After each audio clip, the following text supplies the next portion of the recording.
అడవి పక్షులకెవ్వరాహారమిచ్చే మృగజాతికెవ్వరు మేతబెట్టి వనచరాదులకు భోజనమెవ్వరిప్పించే చెట్లకెవ్వరు నీళ్లు చేదిపోసే స్త్రీల గర్భంబున శిశువునెవ్వరు దించే పనులకెవ్వరు సంగి బరగపాలు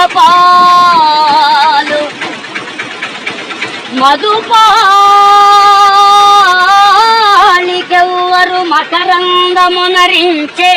పశులకెవ్వరు సంగి పచ్చిపూరి జీవకోట్లను పోషంప నీవే గాని వేరే ఒక దాతలేడయ్యా వెదకి చూడ భూషణ వికాస శ్రీధర్మపుర నివాస దుష్ట సంహార నరసింహ దురిత దూరా